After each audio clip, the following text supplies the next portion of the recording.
RG3, it's about time we had a true cowboy hat on BYU Sports Nation. First time, show history. So welcome, and thank you for delivering that type of drip to this program that we host on a daily basis. I'm just happy that you know what the word drip means. I'm here with you. I'm not sure I actually have a true definition of that, but I'm glad it was an appropriate 6'7", you know, whatever. Something like that. He's gonna like.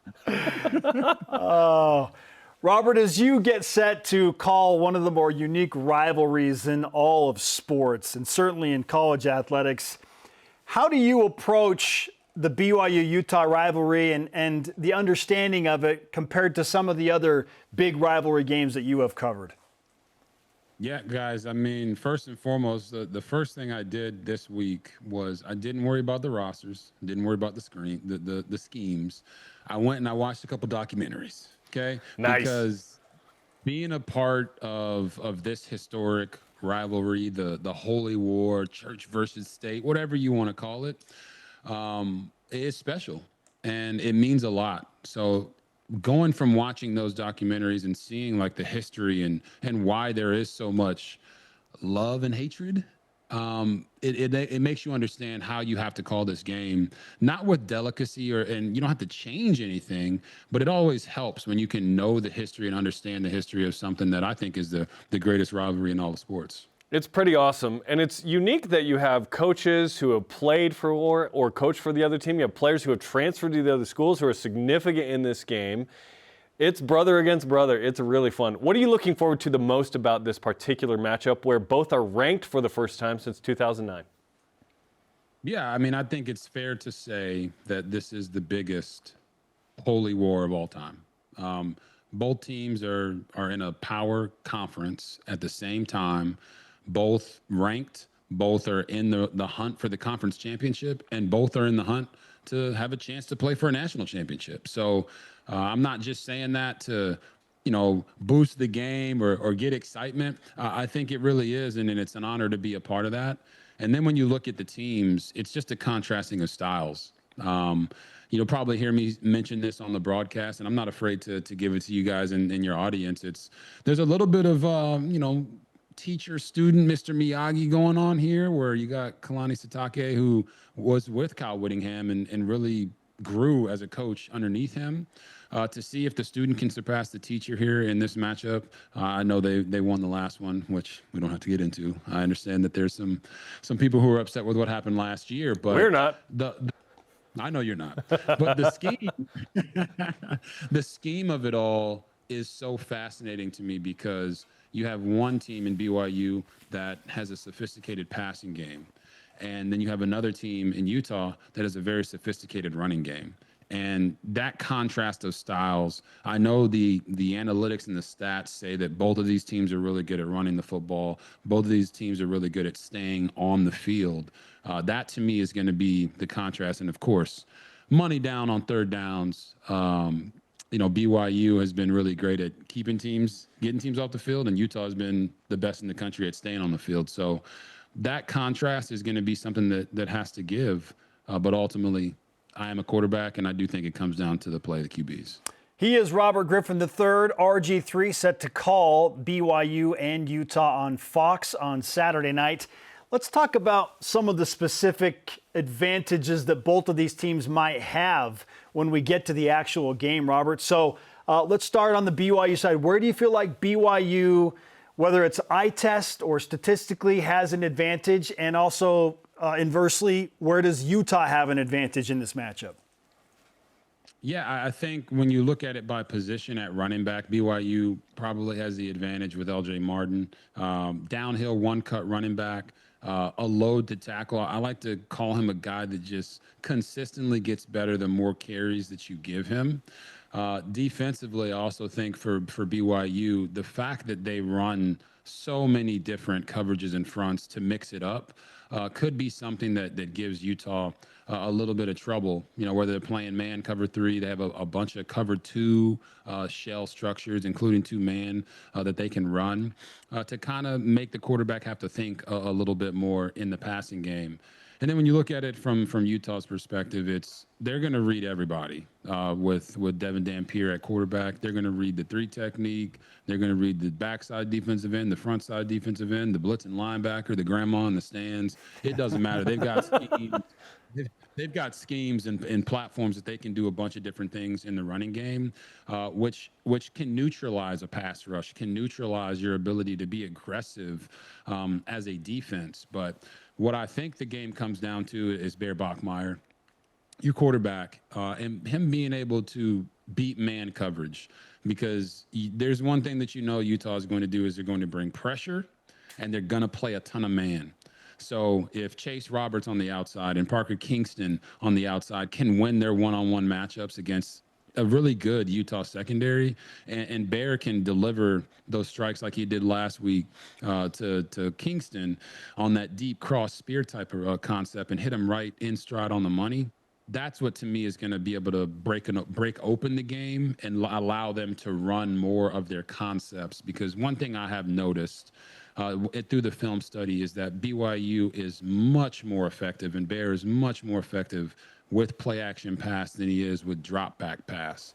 So they have to establish the run to allow him to get comfortable with a lot of, I call them spinner actions in the backfield, where he's faking to the back, faking to a ghost guy, and then setting up to make a big throw down the field. Look forward to kind of diagramming those during the game. Hey, sometimes it's a tornado reverse, as we've seen, and several NFL teams have been running that play, which has been really fun, including BYU grad Andy Reid and the Chiefs. Let's talk about Devin Dampier. Certainly a lot of focus, as you mentioned, on that side too. What's made him so effective, and how does BYU contain him in any way? Yeah, I think for Devin Dampier, you've heard it a bunch over the past couple of weeks. He was pretty banged up against Texas Tech, and it kind of affected the way that they could attack that defense. Well, we had their next game against West Virginia, and he was healthier in that game, and they pretty much did everything that they wanted to do. Then they had a bye, and then they had a game against Arizona State where they once again just fully dominated the game. And I see an identity shift in Utah right now. They're not afraid to bring 6, 7, 8, 9 offensive linemen on the field and tell you, hey, we're running the football. Try to stop us. And the reason it works is because Devin Dampier is such a great, I call them point guards. There's different styles of point guards. Some guys are pass first, some guys are scorers. And Devin Dampier is doing both right now. His ability to distribute the ball out to who it needs to go to, know what the right read is, and then now you saw him last week with the 3 rushing touchdowns. He looks like he's as close to 100% that he's ever been. So to me, that's what makes him special, and he's not afraid to admit that. Like, there is no identity crisis here with this Utah offense. They know who they are, they know what they do, and it's just going to be up to BYU to shut them down. What's the key to BYU, let's say, forcing Devin Dampier to beat them with his arm and in that passing game? Because right now, when he's passing 20-plus yards or more, and Jaron pointed that out earlier on the show today, he's just 3 of 19. So how do you contain a super athletic quarterback like that who wants to run so much and sometimes freestyle it back there and extend plays? How do you make him do something that he might not be as comfortable doing? Yeah, you're right. They haven't been very effective throwing the football down the field, and that's why they brought in guys like Jackson Benny to come over from defense and play a little offense and try to take some shots down the field, and they're aware of that. And I think a big part of this is going to be Jack Kelly and how healthy he is and his ability to not just get pushed in the pocket, but get the quarterback down to the ground. But if you're BYU, my first advice would be prepare to stop the run. Utah is extremely effective on first down, and I think they lead the country in how short of a distance they have to go on third downs. I think they're averaging 3rd and 5. And if you ask any offensive coordinator in the country, hey, what do you want your distance to be on third down? They would all say, hey, I'll take what Utah's getting, because it helps you have more of your playbook open. So I do believe winning first down and making Utah play behind the sticks is what's going to probably be the most effective, because I don't think it's a secret. And I'm not giving away any secrets. If anybody who's watched these teams play the entire year, neither of these teams want to drop back pass. That's like just, hey, let's set it up and go 5-step, 7-step drops all game. That is not the identity of either of these schools. So both teams are going to have to do everything they can to put the team behind the sticks, make them be in 2nd and 9, 2nd and 10, as opposed to, hey, they go first down, get 6 yards, and they're looking at 2nd and 4. I want to rewind to 2011. You win the Heisman. BYU plays Baylor in Provo, and there's this big sign congratulating you on the Heisman. Were you aware of said poster, and why did your boys have to still beat BYU that day? Hey, Coach Drew, they don't take any mercy on anybody, but I was aware of the poster, so I want to take this opportunity to say thank you to the BYU fans. It meant a lot in that moment. I saw a lot of compilation videos of Baylor fans reacting to the Heisman Trophy, but that was one thing that did get sent to me and has always meant a lot to me. So I hope I've been able to show you guys the appreciation either via social media or just how I cover your team. But no, that meant a lot to me, and it's sportsmanship, right? I don't know if we're going to have a lot of that this weekend. Along those lines, too, BYU and Baylor, I've said this before this conversation, is there's been a kinship there in this league between these two schools. I don't know if it's, the Baptists and the members of the Church of Jesus Christ of Latter-day Saints, private Christian schools, but there's been a mutual respect. What have you noticed about the relationship between these two schools? Yeah, I think you're 100% correct. It is the mutual respect and not natural rivals, right? It's different when you're in the same state fighting for superiority. Yeah, we're in the same conference, Baylor and BYU, but I think there's an understanding of, like, when you get on the field, the best team's going to win. And you go out there, you put it all on the line, and then afterwards we pray together. I don't know if that's going to be happening this week, but I think for Baylor and BYU, that has typically been the way that they move. Dave Aranda there, head coach at Baylor University, Linda Livingstone, the president of the university, they've made it a point that, like, hey, we can be a great football team and we can still recruit and build great men. And I definitely believe that is the same thing that is going on at BYU, at least in my experience.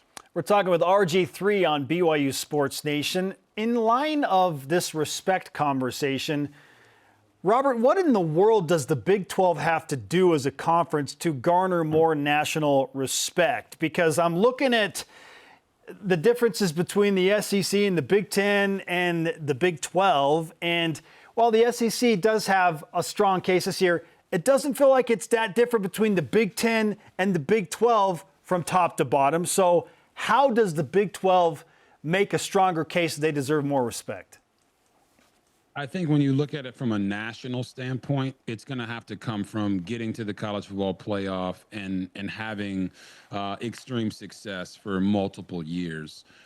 Because you're going to make me go on a rant here. I hate preseason rankings. The way that college football is built now, with the transfer portal and NIL, the depth that used to be in the SEC is no longer there. That depth is in other conferences because those guys don't go to Georgia and Alabama and Florida and LSU to sit on the bench for 4 years anymore. It doesn't happen, especially when they can get paid money to go somewhere else. So that depth is gone. So now what you're seeing is, and it's always been this way to a certain extent, because blue blood programs are the ones with the biggest fan bases. They're the ones that have had the best players. So you were confident that if you ranked a Miami during Michael Irvin's time #1 overall in the country, that they were probably going to make you right. But with what college football looks like today, Georgia is not going to have anywhere near the same team next year as they have this year. Neither is BYU, neither is Utah, neither is Oregon or Ohio State. The rosters change so quickly that you have no clue if these teams are going to be good or not. So right now, I do believe the Big 12 is one of the deepest conferences, top to bottom, in all of college football. But they're not going to get that respect, despite the fact that I did see the Big 12 dunked on Brent Venables in Oklahoma when he said, won 4 games. You guys know what I'm talking about. Yes. Won 4 games, and it's like, well, you guys lost 8 games in the Big 12 your last 2 years in the Big 12. So I just think it's an easy narrative to say, oh, they don't have Texas, they don't have Oklahoma. Missouri left years ago. Texas A&M left years ago. They're not as good, but that's just not the case. And the only way that the Big 12 can get that national respect is if they go to the college football playoff and have one or multiple teams perform at a high level. In the meantime, They just got to keep winning games. And I've said this, and I'll say it here. I don't think that any Power 4 conference team that is undefeated should be ranked lower than another Power 4 conference team that has one loss. So on my rankings this week, BYU was in the top 10. Georgia Tech was in the top 10 because even though Alabama is playing at an extremely high level, they lost to Florida State. Okay? Winning matters. I saw that, and I love it. I think BYU was 7 on the list. We should mention that you've not just covered BYU football over the years. You've actually covered BYU track and field as well. I've said for years this is a running school, and you've seen it firsthand. Yeah. Listen, track and field to me is one of the purest sports out there. You line up, you race, and the best man or woman is going to win that race. So you can't bring anything with you. And I was a 400 runner, and we always just say about the 400 is if you got any kind of like cat in you, you know, like you're a little scared, it's going to show up in that 400 and that last 100-meter dash. So I always try to show as much love as I possibly can to the track and field athletes, and BYU's got some great ones. Robert, great stuff. I mentioned this to you right before we recorded this interview, but BYU fans have been clamoring for you to be on this show for years, my friend. We're so glad that we could finally make it happen, and I'm guessing that they'll probably want more, so prepare yourself. I'll be prepared, and listen, anytime you guys want me on the show, reach out. We'll make it happen, and hopefully I'll get to see you guys on the field before the game. We got to get you and Jamal Williams talking anime, by the way. Oh, I'm seeing a lot in the back there. He's going to be there. We'll be here for hours talking about anime. Okay? RG3, ladies and gentlemen, thanks so much for the time, Thanks. brother. Look forward to seeing you on Saturday. Appreciate you guys. God bless. Peace.